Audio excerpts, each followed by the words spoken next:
Welcome to our deep dive, all about charisma. And not just like what it is, but, how to actually get it. We're going deep with the charisma myth as our guide. And honestly, prepping for this, I found this study and I was like, wait, what? hmm Charismatic leaders can boost a team's productivity by like 30%. That is insane. It really is. And you know what's so funny? We think of charisma as like you either got it or you don't. But this book, it really breaks it down, like learning a language, basically a skill set. So no magic spell, but we can like learn this language of charisma. Okay, I'm already feeling better. But like, first things first, what is charisma really? When we say the word, what are we even talking about? It's kind of like a mix of being present, having power, and warmth. All these things that draw people in. Presence, like think Bill Clinton. You're in a room with him, you feel like the only person there. Okay, yeah, I get that. Power is not about like being bossy. It's showing you're confident, competent. And warmth, that's genuine goodwill, making people feel comfortable around you. Makes sense. But gotta be honest, being present. Sometimes impossible. My brain is all over the place. Oh, you are so not alone there. Our brains are wired to wander, but there are things, little things, that help. Just like a second, focus on your breath. Or feel your feet on the ground, just brings you back. Love a good quick fix. Mm. But what about power and warmth? How do I do that without feeling fake? It's kind of like aligning, the inside with what you show on the outside. Power, maybe try a lower voice, eye contact, taking up space physically. Not loud or aggressive, but that quiet confidence. So not faking it, but like finding that real confidence from within. Exactly. And warmth. That comes from really meaning it, the goodwill, wanting good things for people. Even simple things like a smile, eye contact, listening well. Huge difference. Makes sense. But let's be real. We all have those moments when that inner critic takes over. Yeah. How do we deal with that stuff that can like kill charisma before it even starts? You hit the nail on the head. That stuff can be a total charisma killer. Yeah. And it often comes in two forms, physical and psychological. Remember Tom, the CEO, almost blew $1 million deal. His suit was too tight.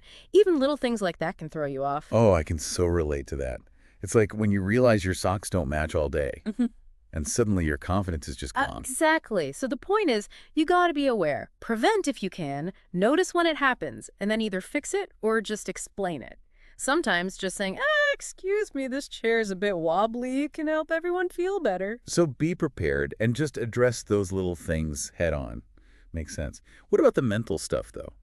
Those anxieties, the self-doubt. Yeah, those are trickier for sure. Things like anxiety, not liking ourselves enough, self-criticism, that constant I'm not good enough voice can really mess you up. Oh, tell me about it.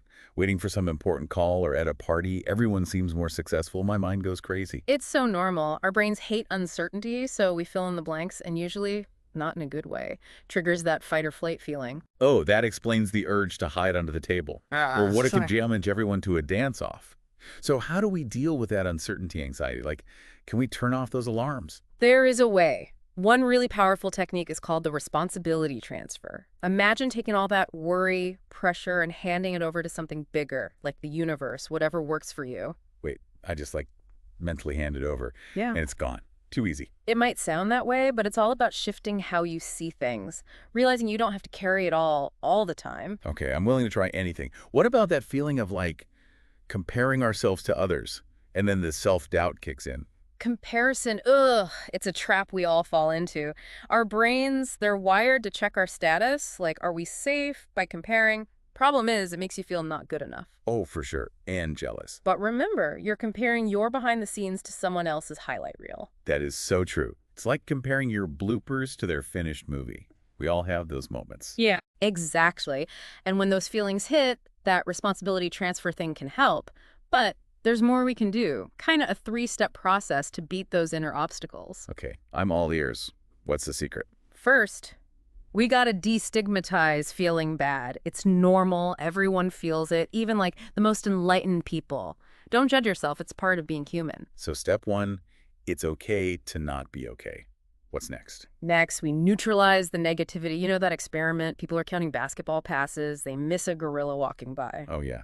It's like our brains can miss so much when we're focused on the bad stuff. Exactly. We can use this thing called labeling thoughts. Like, say to yourself, I'm having the thought that I'm not good enough. It creates space between you and the thought. Helps you see it's just a thought, not truth. Okay, so instead of letting those negative thoughts run the show, we like call them out, take away their power. You got it.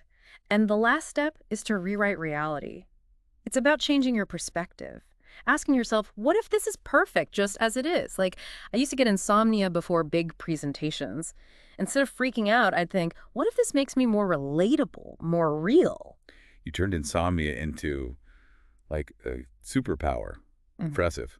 It's not magic. It's about remembering our minds. They can't tell the difference between what we imagine and reality. So when you create this new story, it can change how you feel and act. I'm starting to see how this all fits together, but honestly, embracing discomfort, rewriting reality, feels kind of backwards. It is, but remember, our minds have a hard time telling the difference between what we imagine and what's real.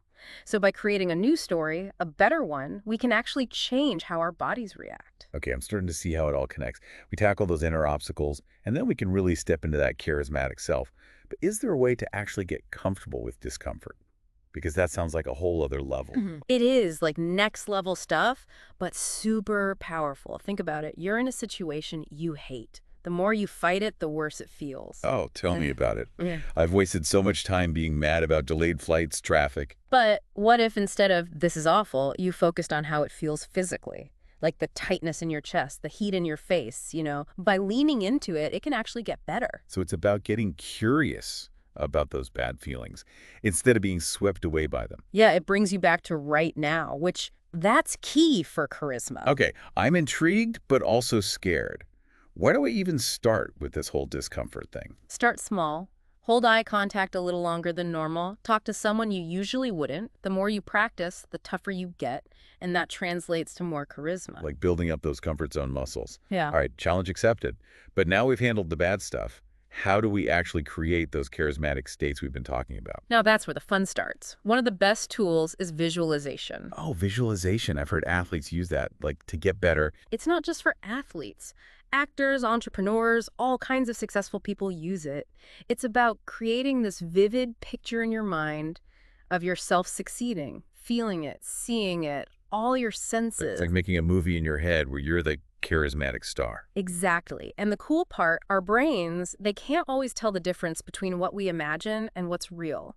So when you picture yourself being charismatic, you're training your mind and body to act that way. I've tried it before. Yeah. Presentations definitely helps calm the nerves. Anything else to make visualization even better? Totally. Try music that gives you those feelings you want, or use affirmations, like little phrases, to reinforce the state you're going for. Even add movements that show those emotions. Adding movement is a great idea. Some things I do, like certain gestures, instantly make me feel more powerful. Exactly. You're engaging your whole self. Okay, so visualization, check. What else for those charismatic states? Another big one is gratitude, goodwill, compassion, all those good feelings. They're essential for warmth, which, like we said, is part of that charisma recipe. Ugh, the warm fuzzies, I love it. But honestly, sometimes it's hard to feel that way, especially when I'm stressed or dealing with difficult people. I get it. That's why having a practice is so key. For gratitude, try focusing on small things you enjoy throughout the day, like the blue sky, a good cup of coffee, a funny text from a friend, Oh, I love that. It's so easy to miss those little joys. Exactly. And for goodwill, compassion, try wishing people well, even the tough ones. Imagine their struggles, their humanity. It can change how you see them. It's about remembering we're all human going through our own stuff. Right. And speaking of changing how you see things, one powerful exercise for gratitude and compassion, imagine your own funeral. Whoa, hold on. My funeral, that's intense. It is, but also really eye-opening.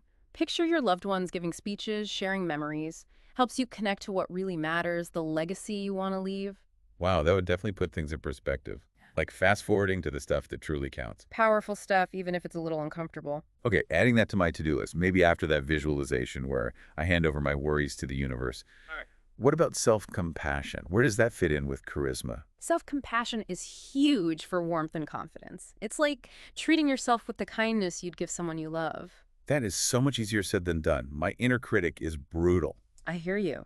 But remember, we are way tougher on ourselves than we'd ever be on anyone else. Self-compassion is about realizing we're all works in progress, Oh. Perfectly imperfect. So how do we get better at that when the inner critic is so loud?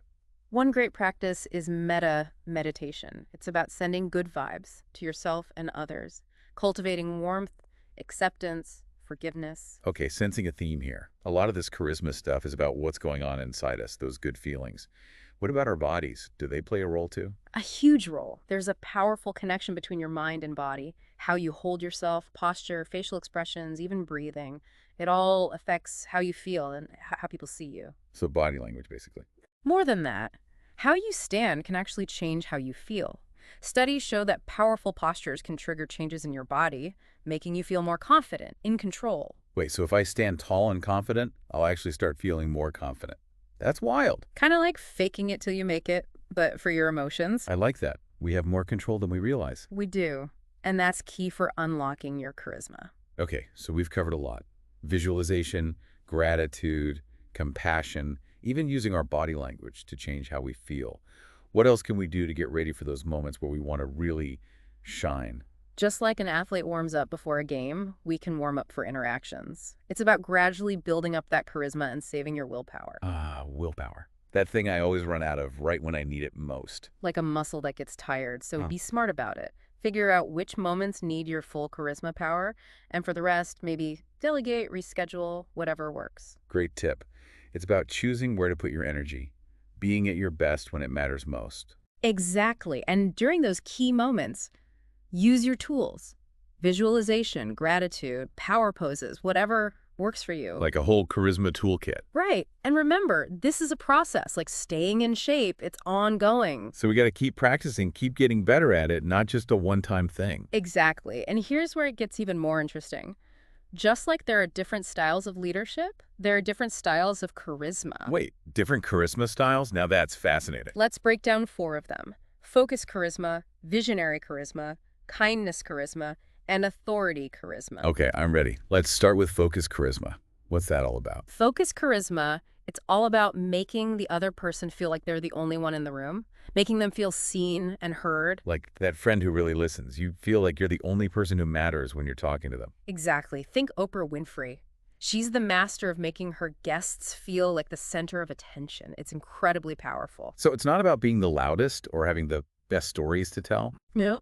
It's about presence. Actively listening, making the other person feel valued. Sounds simple, but I bet it takes practice to really get good at it. It does. You need to be present, like we talked about, using techniques like focusing on your breath, grounding yourself through your senses. Those quick fixes we talked about earlier. Exactly.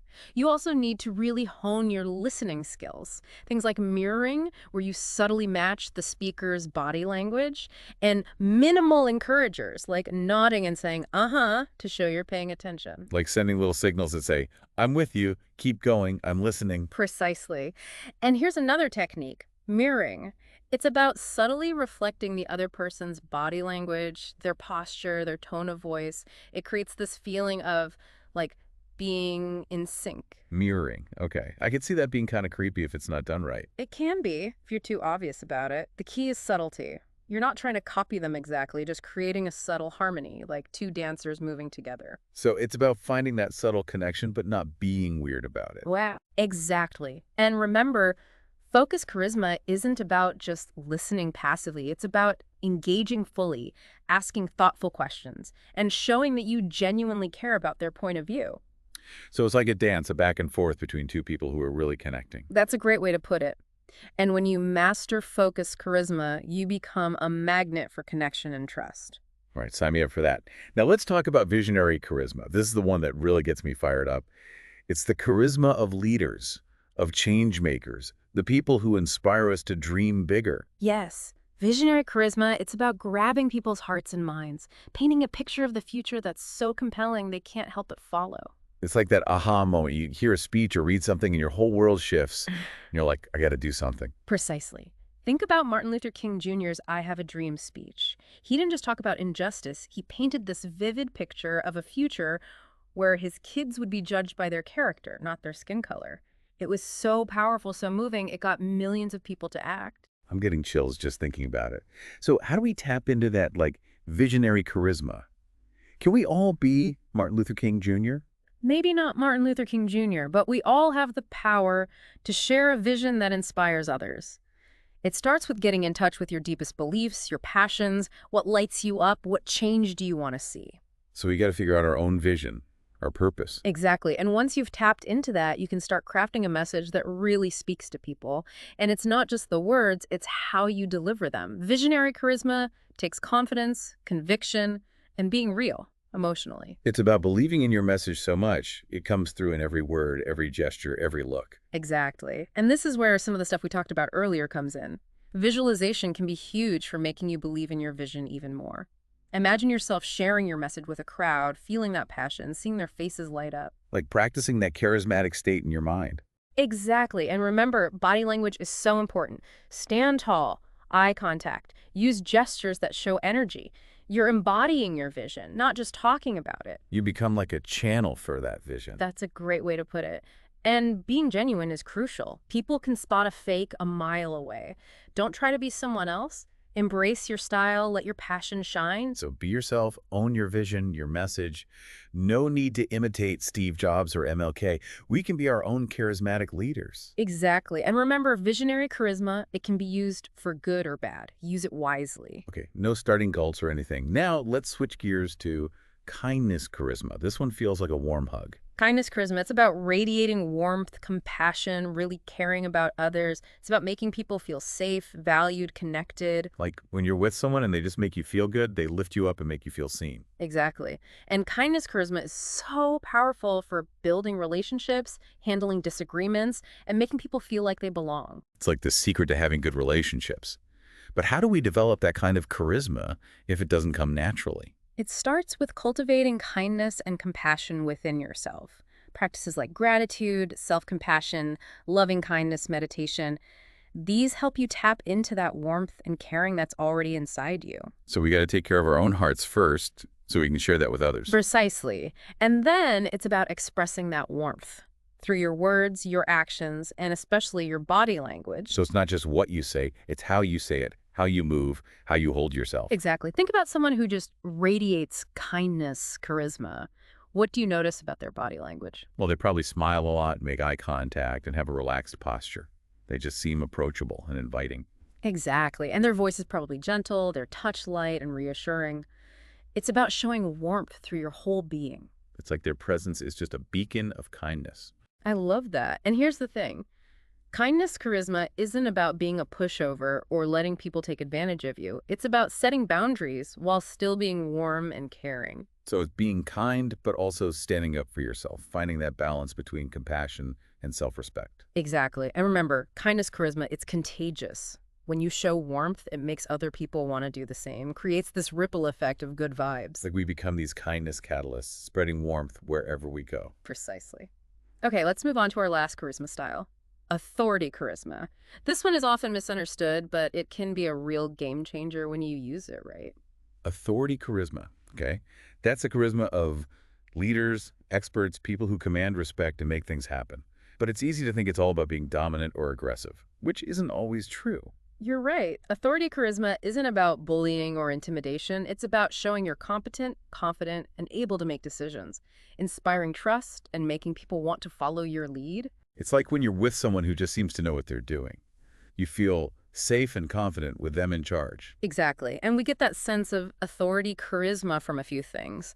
Their body language, how they look, their title, and how other people react to them. So it's not just about what they say, it's about how they present themselves, their whole vibe. Right. Body language plays a big role in authority charisma. Think of a general in the military or a CEO. They stand tall, shoulders back, chin up, steady gaze. Taking up space, showing confidence through their posture and how they move. Exactly. And how they look matters too. We naturally notice signs of status and authority. Uniforms, tailored suits, even just being well-groomed. It's like that study, people were more likely to follow someone jaywalking if they were wearing a suit. Clothes make the leader. Exactly. Of course, their title and how other people react to them add to that authority charisma, but body language and appearance are the big ones. So if I want to boost my authority charisma, I need to work on my posture, my wardrobe, my overall presentation. You got it. And it's not about being arrogant or bossy. It's about having that calm, confident presence, showing you know what you're doing. It's about owning your authority, using it to inspire and lead in a good way. Exactly. And one important thing to remember, the situation can really affect how much authority charisma you have.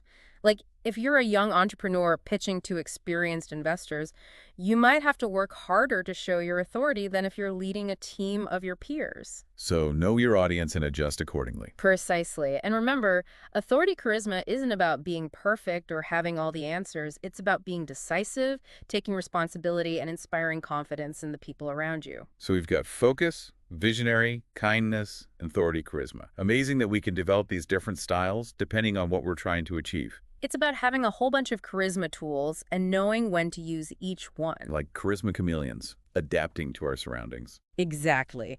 And now that we've got the basics, let's go deeper.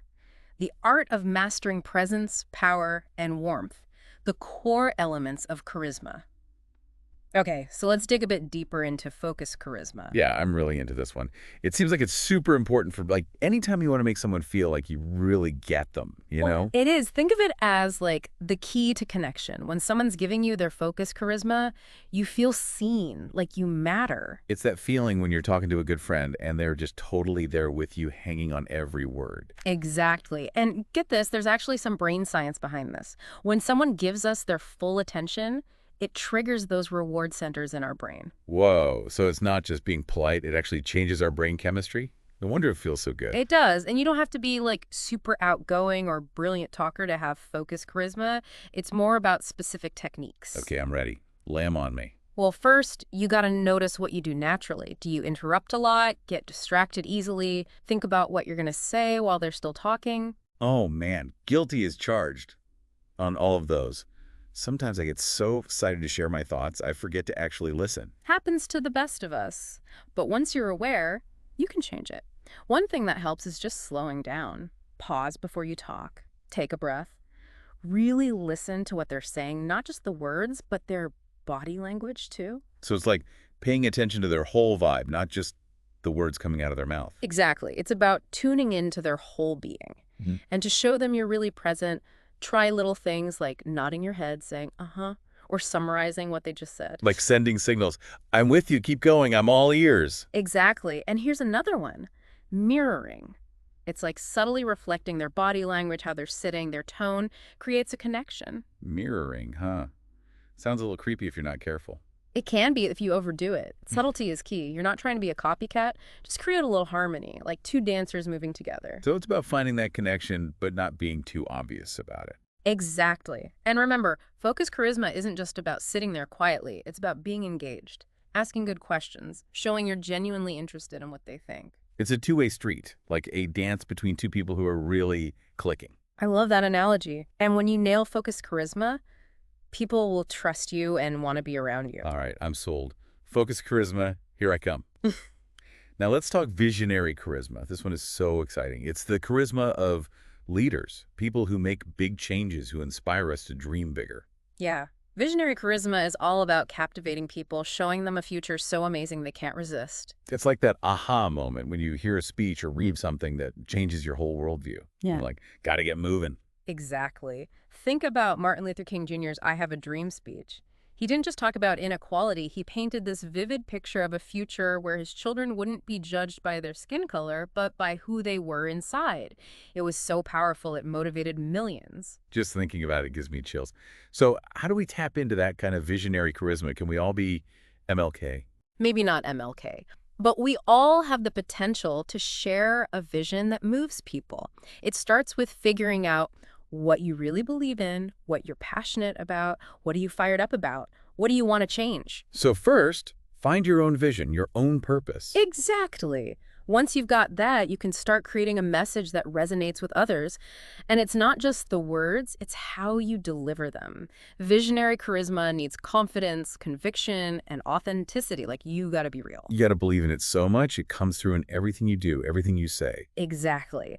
And this is where some of that stuff we talked about earlier comes in handy. Visualizing can help you believe in your vision even more. Imagine yourself sharing your message with a group, feeling that passion, seeing people light up. Like a mental rehearsal for that charismatic state. Exactly. And remember, how you use your body is important. Stand tall, make eye contact, use gestures that show energy. You're embodying your vision, not just talking about it. You become like a living example of that vision. Love that. And being genuine is crucial. People know when you're faking it. Embrace your own style, let your passion shine through. So be yourself, own your vision and your message. No need to be Steve Jobs or MLK. We can be our own charismatic leaders. Exactly. And remember, visionary charisma, it can be used for good or bad. Be mindful of that power. Okay, duly noted. No starting cults. Now let's shift gears to kindness charisma. This one just feels warm and fuzzy, you know? Kindness charisma, it's all about radiating warmth, compassion, genuinely caring about other people. It's about making people feel safe, valued, and like they belong. It's like that feeling when you're with someone who just makes you feel good. They lift your spirits and really see you for who you are. Exactly. Kindness charisma is super powerful for building good relationships, handling disagreements, and creating a sense of community. It's like the secret to having happy, healthy relationships. But how do we get that kind of charisma if it doesn't come naturally? It starts with cultivating kindness and compassion inside yourself. Practices like gratitude, self-compassion, loving kindness meditation, these help you tap into those warm, caring feelings that are already within you. So we got to fill our own cup with kindness first so we can share it with others. Exactly. And then it's about expressing that warmth through your words, your actions, especially how you use your body. So it's not just what you say, it's how you say it, how you move, how you hold yourself. Exactly.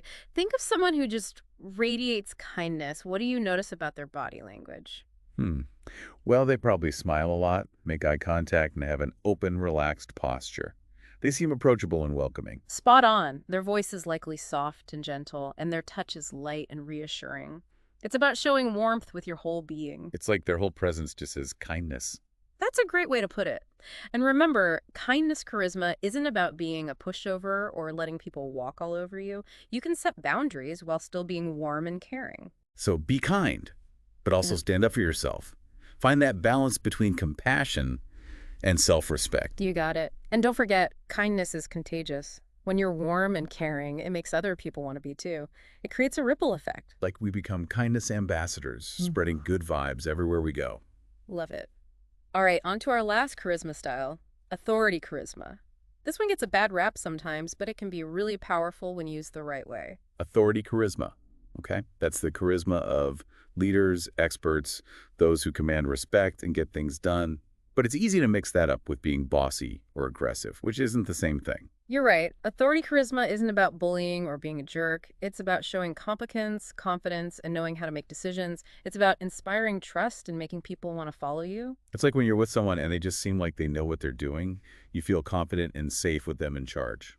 Exactly. And there are a few things that give us that sense of authority charisma. How they use their body, how they dress, their title, and how other people react to them. So it's not just about what they say, but their whole presence, their vibe. You got it. Body language is a big part of authority charisma. Think about a general in the military or the CEO of a company. They stand tall, shoulders back, chin up, and they make eye contact. It's about taking up space, showing confidence with how they stand and move. Exactly. And how they dress matters too. We naturally pick up on those signs of status and power. Uniforms, tailored suits, even just being well-groomed. It's like that saying, dress for the job you want, not the job you have. Right. Of course, their title and how other people treat them also add to that aura of authority, but body language and how they look are the main things. So to get more authority charisma, I got to work on my posture, my wardrobe, my whole presentation. Exactly. And remember, it's not about being arrogant or bossy. It's about having that calm, confident presence that shows you're capable. It's about owning your authority and using it in a good way to inspire people and be a good leader. Exactly. And one important thing, the situation can affect how much authority charisma you project. Like if you're a young entrepreneur pitching to a bunch of investors, you might have to work harder to show authority than if you're leading a team of your peers. So know your audience, adapt your approach. Exactly. And remember, authority charisma isn't about being perfect or having all the answers. It's about being able to make decisions, taking responsibility, and inspiring confidence in the people around you. So we've got focus, visionary kindness, and authority charisma. It's amazing to think we can develop these different styles depending on what we're trying to do. It's like having this whole toolbox of charisma and knowing which tool to use when. We're like charisma chameleons, blending in with our surroundings. Exactly. And now that we've got the basics, let's dive even deeper into mastering presence, power, and warmth. the core elements of charisma. Exploring these different charisma styles has been like mind-blowing. It's realizing there's not just one way to be charismatic, but all these different. Exactly. It's knowing what you're good at and what the situation calls for. You might lean towards one style naturally, but being able to, like, switch it up is key. Like having different tools in your charisma toolbox, right? Yeah. Knowing which one to use for the job. Exactly. And the good news, it doesn't matter where you start. You can develop any of these styles with practice. Just takes awareness. So it's about getting better, having more options for how we show up charismatically. This whole deep dive has been amazing. But let's get back to basics.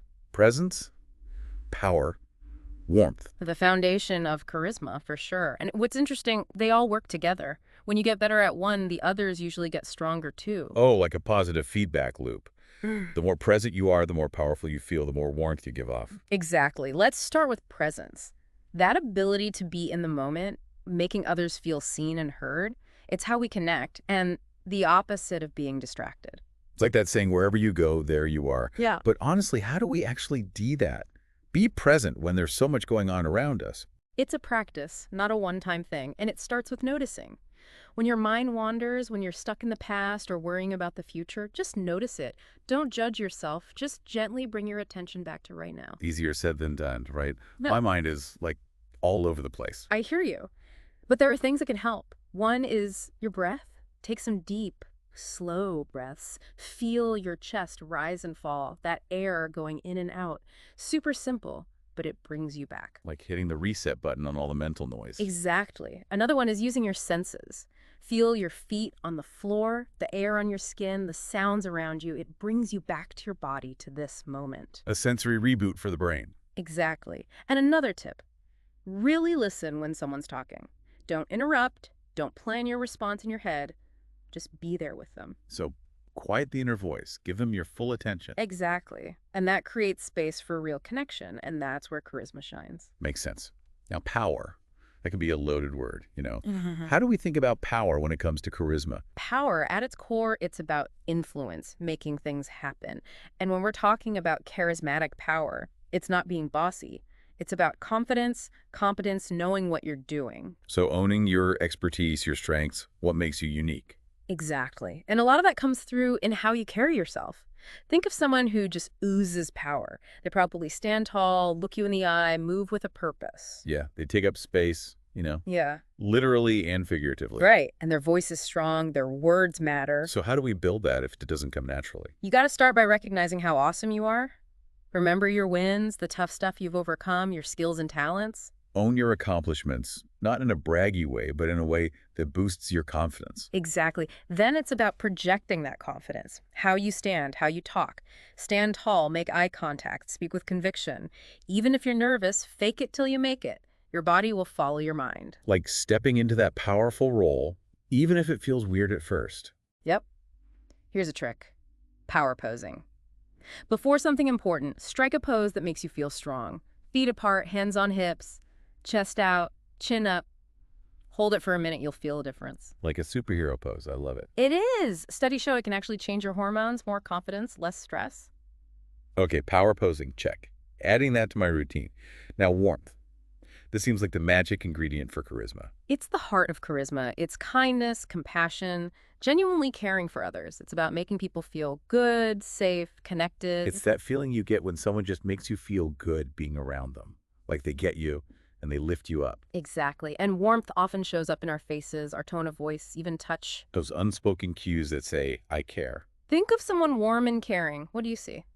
Lots of smiles, gentle eye contact, relaxed posture, just inviting and easy to be around. You got it. And their voice is probably soothing, their touch light and comforting. It's about warmth radiating from them. Like their whole being just says kindness. Exactly. And the best part, you can learn this. It starts with being kind to yourself. So self-care, treating yourself with kindness like you would someone you love. Exactly. And then sharing that kindness with everyone else. Random acts of kindness, being mindful of how we treat others, being more compassionate. Exactly. One great practice, loving kindness meditation, sending good vibes to yourself and others, building that warmth and connection. I've heard of that.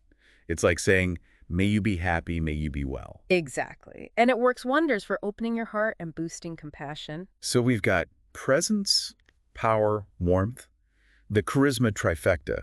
We've talked about how to build these qualities and even different styles of charisma. And the biggest takeaway, charisma isn't about being perfect or putting on a show. It's about being your true self, but the best version, and connecting with others in a way that inspires them. It's about bringing our best selves to the table, not to manipulate or impress, but to make a real difference. Couldn't have said it better myself. This deep dive has been incredible. I feel like I've got a whole new set of tools and a fresh perspective. I'm so glad to hear that. Remember, charisma is a journey. Keep practicing, keep experimenting, keep letting your light shine. Thank you for joining us. And until next time, keep working on your charisma and making the world a better place.